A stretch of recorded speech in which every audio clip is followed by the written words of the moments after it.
మీ phone lag అవుతుందా? మీ phone hang అవ్వకుండా స్పీడ్గా వర్క్ చేయాలంటే నేను ఒక ట్రిక్ చెప్తాను, సేవ్ చేసి పెట్టుకోండి. నా పేరు విను, మీరు చూస్తున్నారు వినోస్ వరల్డ్. ఫస్ట్ మీరు సెట్టింగ్స్ అయితే ఓపెన్ చేయండి. సెట్టింగ్స్ ఓపెన్ చేసి అబౌట్ ఫోన్ మీద అయితే క్లిక్ చేయండి. ఇక్కడ మీ వెర్షన్ అని ఉంది కదా, దాని మీద అయితే 7 టైమ్స్ ట్యాప్ చేయండి. మీకు డెవలపర్ ఆప్షన్స్ అనేవి ఎనేబుల్ అవుతాయి. ఇప్పుడు మీరు ఎడిషనల్ సెట్టింగ్స్లోకి అయితే వెళ్ళండి. ఇక్కడ ఎడిషనల్ సెట్టింగ్స్ అని కనిపిస్తుంది కదా గైస్, దాని మీద అయితే క్లిక్ చేయండి.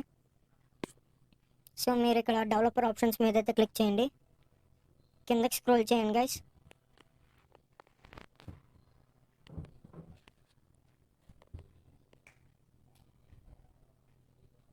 సో ఇక్కడ కనిపిస్తున్నాయి కదా గైస్, విండో యానిమేషన్ స్కేల్. ఇక్కడ మూడు అయితే మీరు ఆఫ్ చేసి పెట్టుకోండి. సో దట్ మీకు ఫోన్ స్పీడ్గా వర్క్ అవుతుంది గైస్, ల్యాగ్ అనేది అవ్వదు, హ్యాంగ్ కూడా అవ్వదు. సో మరిన్ని అప్డేట్స్ కోసం మన ఛానల్ అయితే సబ్స్క్రైబ్ చేసుకోండి. ఉంటా మరి.